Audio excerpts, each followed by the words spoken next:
Hi,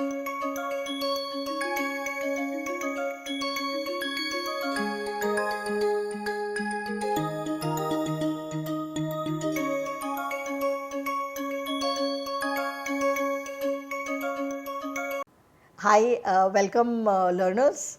It is my absolute pleasure to introduce our expert, our guest speaker, Ramesh Mangaleshwaran. He comes with a rich background of strategy and leadership. He worked with the consulting organization McKinsey and Company for more than 30 years. He is a partner emeritus with McKinsey.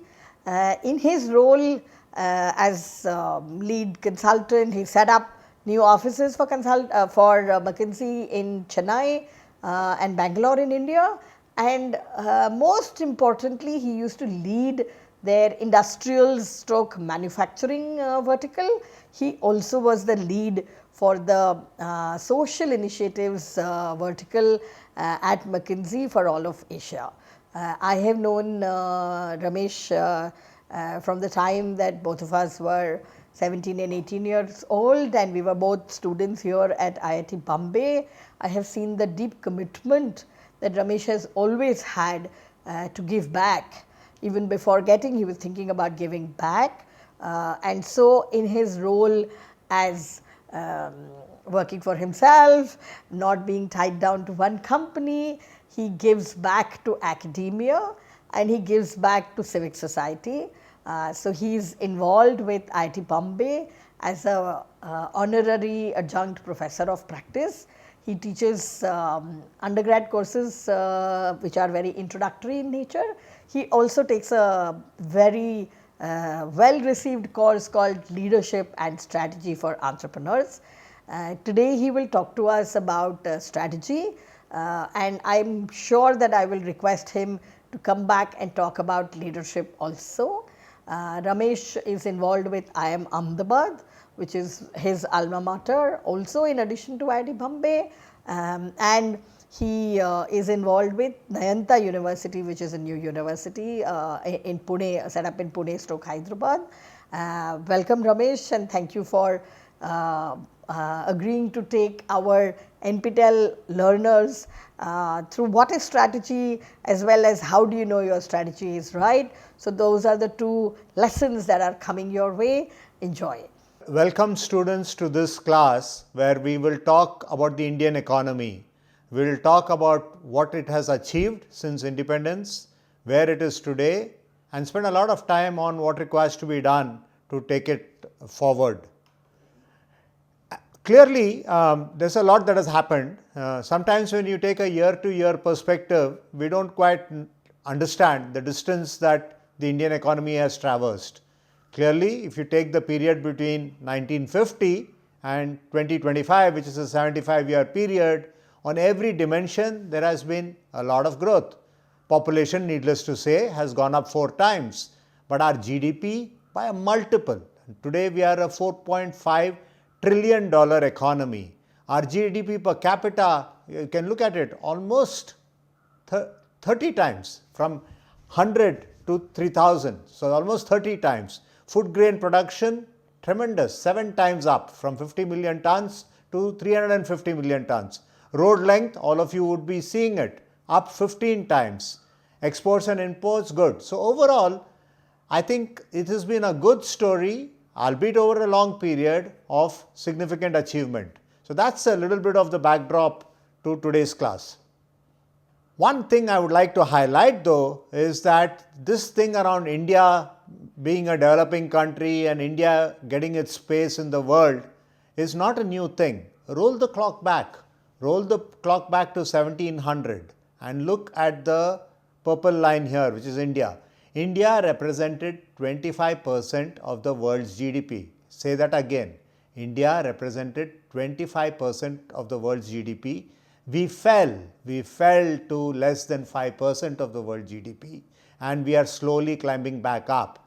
So one would argue that India and China is the yellow line on this page, collectively represented half the world, and in the next 20-30 years, no one can tell when it is, we will go back to being half the world. So this is quite a significant and important point to note, that we were a relevant economic superpower as recent as 1700. I am not even going into the period before that. I am not going into the period before that where we were actually a center for global trade. But the point is, India was 25% of the world GDP. India will go back to being at least 25% of the world's GDP. And here is the interesting thing. We are growing very rapidly. Between 1950 and somewhere around 2005 was when the first $1 trillion was added to the economy. So think of that as a 55-year period for the first $1 trillion. Between 2005 and 2015, another trillion was added. So the second trillion was added in less than 10 years. The third trillion was added in 7 years, between 2015, as you can see it on the slide, and 2022. The third trillion was added in 7 years. So the first was added in over 50 years, the second trillion in 10 years, the third trillion in 7 years, and look at the journey from 3 to 4. It has taken us only about 4 years. And I would submit to the class that every 2 to 3 years from now on, India is going to add $1 trillion. $1 trillion is 1 followed by 9 zeros. Okay, that's how large $1 trillion is to the economy. So we are sitting at a point in India's economic evolution where the growth is coming faster and faster and faster. And this table just makes it come alive. This is, if you will, the league tables of economies. Go to the year 1990. Where is India on the sheet? Oh, I can't find it. Look at the year 2000. There is one green entry that has shown up. What is this green entry at number 6? The green entry at number 6 is China. Is there India on this list? Not yet. 2000. Top 10 economies in the world. Come to the year 2010. China has become the world's second largest economy, but wait and see who's coming at number 9. The country at number 9 is India at $1.7 trillion. 2022, we are already the 5th largest economy in the world. Keep rolling this clock forward, and in the next few years, we are going to become the 3rd largest economy, and from there on, we are going to become a stronger and stronger 3rd largest economy, because for the next 20 years, it's fair to say that US and China will remain the 2 large economic engines of the world, but there will be a 3rd economic engine, which is India. And that will be a $10 trillion economy, a $15 trillion economy, $20 trillion economy, whatever. It is going to be a significant economy with $1 trillion coming every 2 years to India's economy. That is the good news story, if you will. Historically, we've been a strong economy. We've done okay, but not great in the last 75 years. And we are going to do very well in the next 25 years. But is there another side to the story? Now, if you were to step back, there are fundamentally 3 large components to an economy. There is agriculture, there is manufacturing, there is services. There is something called others, but I will not get into that now. Others is sort of not relevant for today's class. The way economies grow, 2 things happen. One, the share of agriculture to the overall economy shrinks. Second, the share of manufacturing to the overall economy grows. And third, over time, is true services grows. You would say that, okay, that makes sense. But then look at this chart. Something seems not correct here. 1950, 10% of our manufacturing, 10% of India's economy was manufacturing. 1950-51, 10% of India's economy was manufacturing. 1975-76, 14%. 2000, 16%. 2024-25, 14%.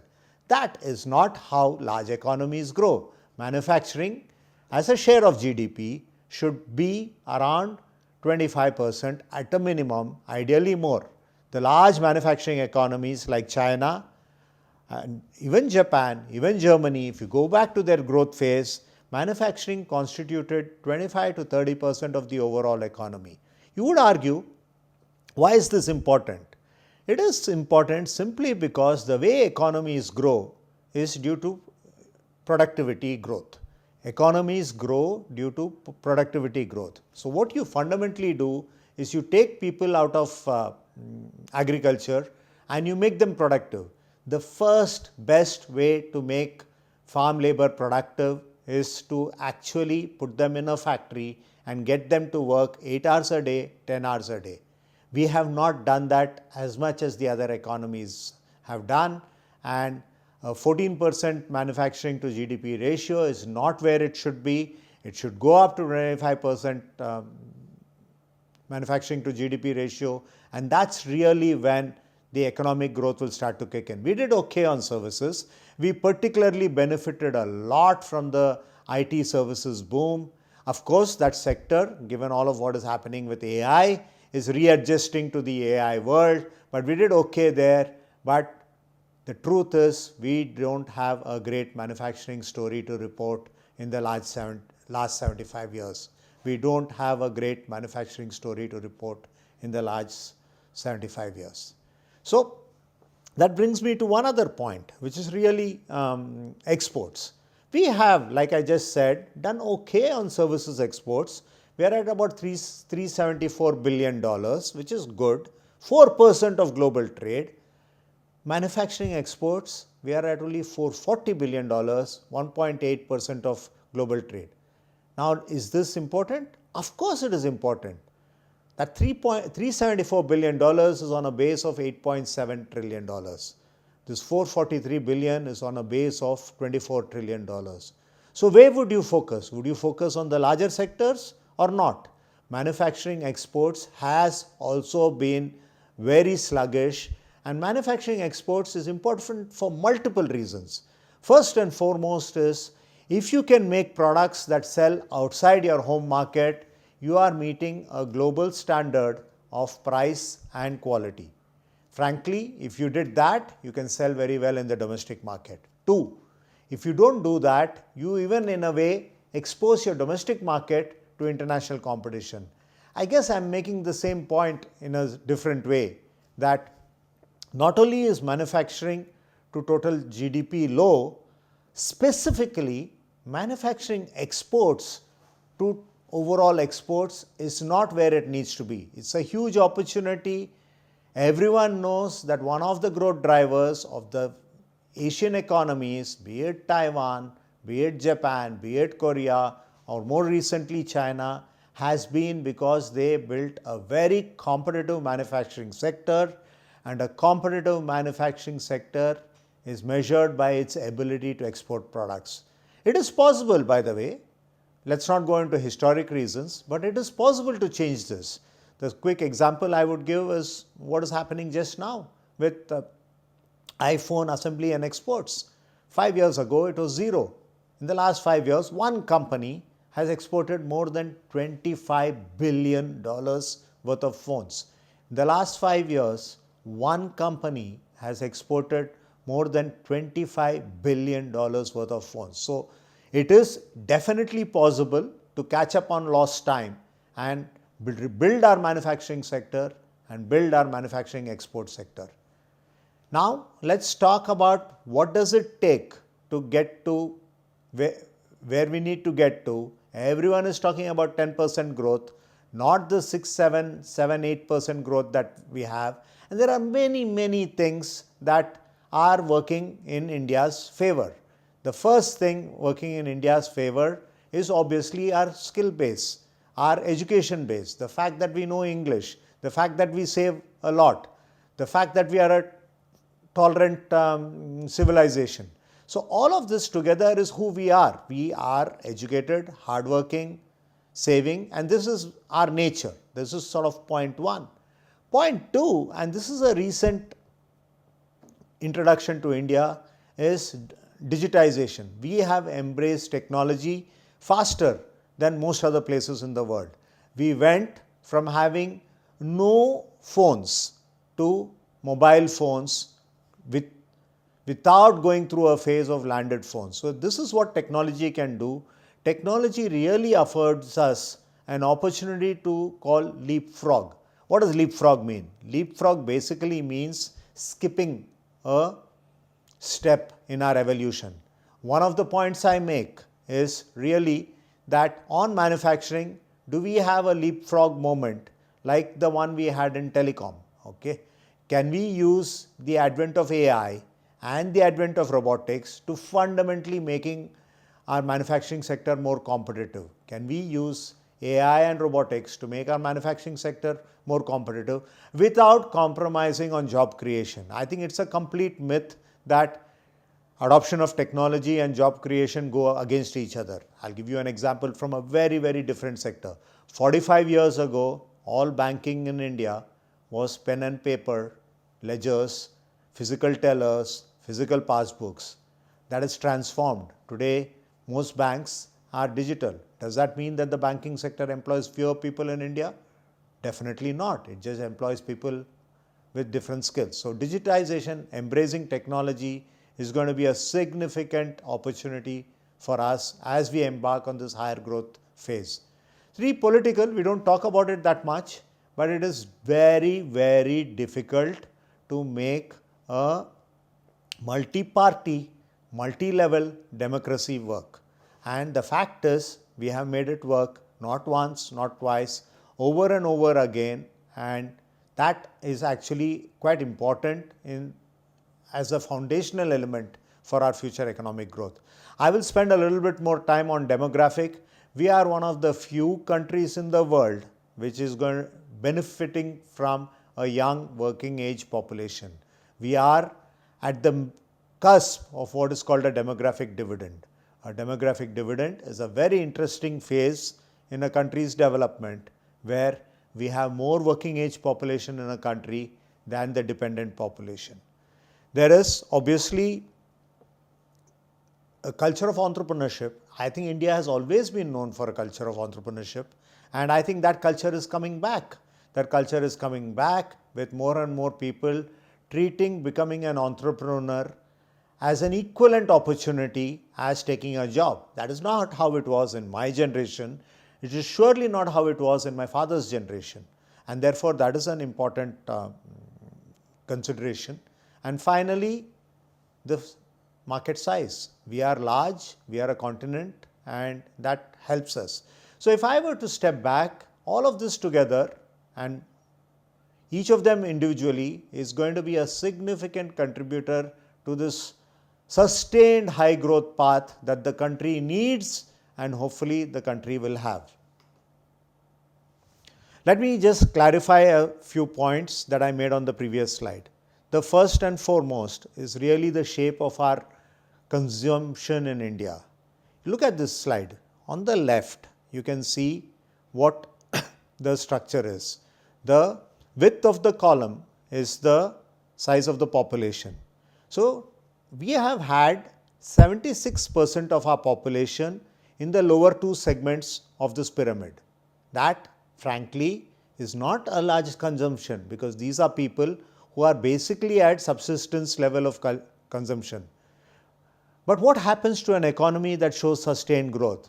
This pyramid moves upwards. This pyramid moves from the bottom to the top. So take a point in future. On this slide, take the point 2030 and you almost see an inversion of the pyramid. In 2022, I had 77% of the population at the bottom two segments, and in 2030, I have 68% of the population in the top two segments. This does many, many things to consumption. What happens to consumption is very interesting. When you are in the bottom two segments, your consumption is what is called subsistence consumption. You are eating basic foods, you are buying basic necessities, you are shopping the bare amount of shopping that you can do, be it on discretionary stuff like clothes and all that. And when you get additional income, you don't eat more food. You don't buy more ceiling fans for your house. What you end up doing is you start eating out, you start improving the nature of food you eat, the ceiling fan gets replaced with the air conditioner, the cycle gets replaced with the two-wheeler gets replaced with the car, and you see a significant shift. You see a significant shift in nature of consumption. You move from being in a rented apartment to being in a one-bedroom apartment that you own to being in a two-bedroom apartment. You then move from a two-bedroom apartment in a place that is 90 minutes away from your work to a two-bedroom apartment that is 30 minutes from your work. And all of this comes from increasing wealth. And as wealth increases in the household, consumption increases. And as consumption increases, two things happen. More and more products are demanded, more and more services are demanded locally, and that's how economies grow. And I think we are at this interesting point in our evolution where this pyramid is slowly but surely trending upwards. And this is what I had said earlier. When you move from the 2022 to 2032, the big change is not in essentials. Essential consumption moves from $400 per capita to $1,100 per capita. No one, frankly, is going to make money on that. Discretionary goes up 2.5 times. It goes up from $1,100 per capita to $2,700 per capita. To $2,700 per capita. These are the pizzas that you consume. These are the iPhones you buy, not the feature phones. These are the bigger apartments. This is the car rides. This is air travel. This is leisure travel. All of that is what happens. You move from sustenance expenditure to discretionary expenditure, and this is going to be a significant driver, and this is only possible because there is increasing wealth. And when there is increasing wealth in the household, this gets spent on discretionary items. So, like I've said, this is a very, very important point in our evolution. I talked earlier about demographic dividend, and I want to spend a little bit more time on demographic dividend. Demographic dividend comes in a country's economic evolution only once. It comes when there are young people entering the workforce and they stay in the workforce for a long time. And the demographic dividend ends when the population starts to age. And let's just look at it. Japan, and the duration of the economic the duration of the demographic dividend is 100% correlated with when an economy takes off. I repeat that, the duration of a demographic dividend is 100% correlated with the span over which an economy grows. So Japan was one of the post-World War II economic wonders. 64 to 2004, 40-year period, they benefited from the demographic dividend. Now Japan, the population is in decline. They have more old people in the economy than working age population. Korea, 1987 start, will end very soon. China, 1994 start, will end soon. In fact, you would argue it is going to end sooner than it should have. And the reason for this is 2 generations of the one-child policy in China. 2 generations of the one-child policy in China has resulted in an economy where the demographic dividend is going to end very soon. You look at Thailand, you look at Brazil, and you'll see that almost every country, the demographic dividend will end. And by the way, this is based on actual modeling of how the population works. So there is a lot of science that goes into it. Now look at India. India's demographic dividend has just begun, 2018, and it will go on till 2055. In the year 2047, we will have completed 100 years as a free country. We will still be benefiting from our demographic dividend. Then one other country, our neighbor, erstwhile part of our country, Bangladesh, will also be in the same league.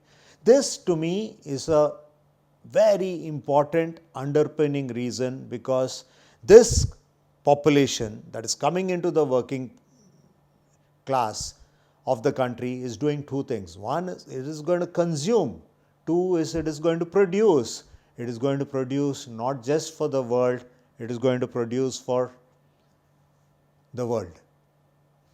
I talked about digital. I think it is very important to talk about how big a driver this is of where we want to go. Just look at anything in the country. I have told my colleagues abroad that frankly, our digital identity program through Aadhaar has been a game changer. Today, when I walk into an airport, I don't need to carry a piece of paper. I don't need to do anything much. I just need to upload my boarding pass onto the DigiYatra. The gates open almost entirely at the entry to the airport, at the entry to the security check-in, at the entry to the plane by recognizing my face.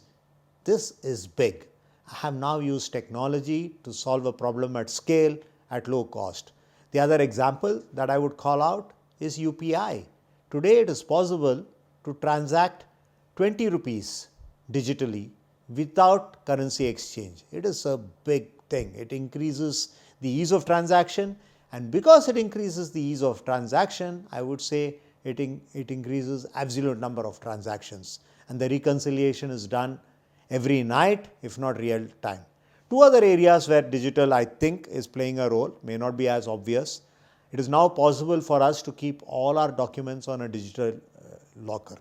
This is all our government related documents can be stored electronically. It could be my academic grades if I went to a government institution. It can be my passport. It can be my driving license. It can be my digital identity. It is all stored and it can be shared digitally. The second, and the full benefits of this are still to be seen, this is going to become a very significant way in which the government transfers benefits from the government exchequer into the bank accounts of the citizen. Historically, this has been a broken process. People have gone on record saying that if 100 rupees leaves Delhi, less than 40 to 50 rupees reaches the bank account of the beneficiary. Now, this is already becoming and will soon become a complete thing of the past. So, this digital revolution is likely a subject of an independent class. We can talk a lot about how we've done it, the way in which it was done, the speed at which it was done, the cost at which it was done, I think is an example of how we are going to leapfrog, and this leapfrog is quite significant towards the building of New India. There are some concerns though. One big concern is our women's participation in the workforce. Women represent half our population. Women should ideally represent half our workforce. We are one half of that number.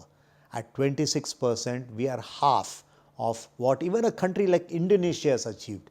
Indonesia has 52% of the workforce being women. China has exceeded that. In Chinese workforce, 2/3 are women. And this is actually going to hold our economy back.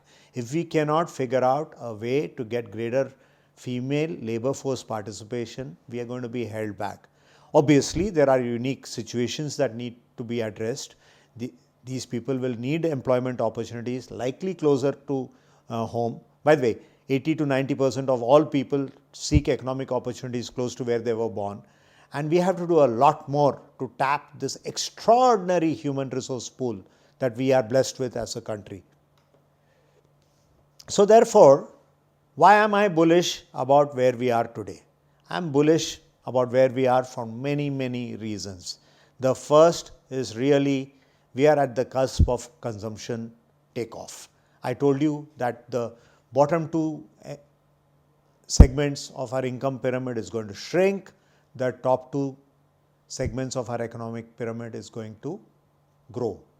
We are going to have more consumers in this country that have the ability to indulge in discretionary consumption. This is probably the first and the foremost reason for why India will grow.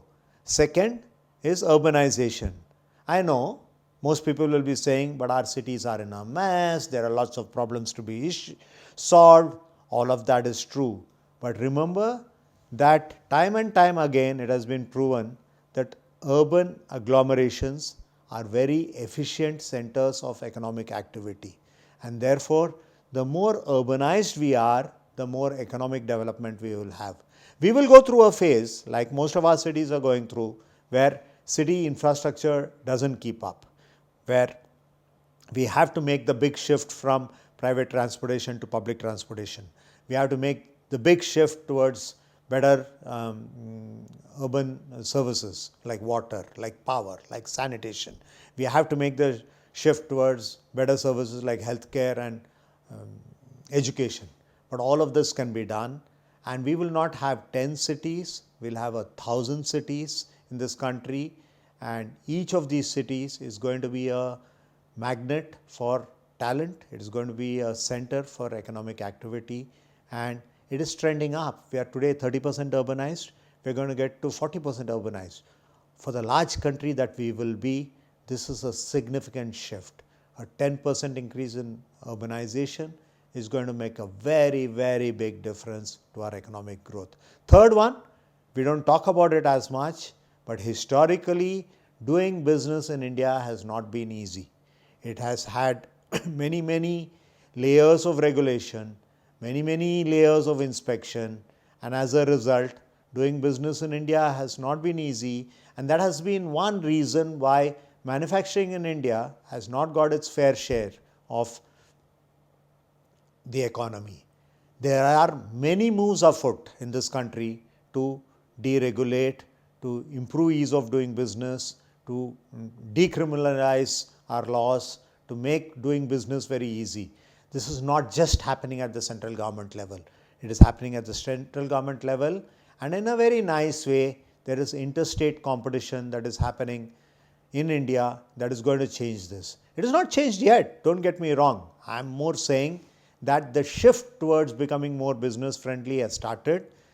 The more fast we can make the shift, the more radical we can make the shift, the better off we will be. Digital push, I talked a lot about it. The digital push, I think, and the AI push that we will make, building our own models, building our own centers of excellence, is going to be one of those catalytic forces that will help get India to its right place. Remember that we are seeing the benefits of it already. We are seeing the benefits of it in UPI, we are seeing the benefits of it in how government is actually handling clearances, and more of this has to happen. And the last one, and this is a fond hope, that we do get the manufacturing revival that this country so badly needs. The manufacturing revival that we so badly need is important on multiple dimensions. The world needs places where products can be made. These will be places where there is plenty of workforce available. Not just today, but is available over time, because if the size of the workforce available diminishes, costs go up. India is one of those locations in the world where we are going to have a young workforce available for a long time, available till at least 2055. World demand is going to exist, Indian demand is going to exist. We cannot be a country of assemblers. We cannot be a country of importers. We have to be making our products here. We have to be designing our products here. On this front, the most needs to be done. And I hope that on this front, the most will happen. So in summary, there is only reason to be optimistic about where we are.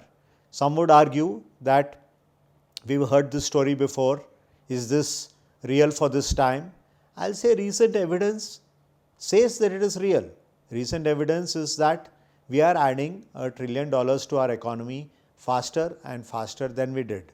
Recent evidence is that we are sustaining 6 to 7% growth year after year for long periods of time, notwithstanding external shocks. I'm leaving aside the COVID period, but we are the world's fastest growing large economy. So that is again evidence that it is working. Recent evidence is that ease of doing business in India is improving. Recent evidence is that our embracing of new technologies is improving. But this is a job that has just begun. Our rightful share is to go back to being 25% of the world economy. That is where we were in 1700. That is where we should be in 2050. There's a lot of work to be done, and I hope as students of this course, you link what you're doing to the bigger picture of how does this contribute to the macro growth that India needs, India is beginning to experience, and you will be a part of shaping it. Thank you.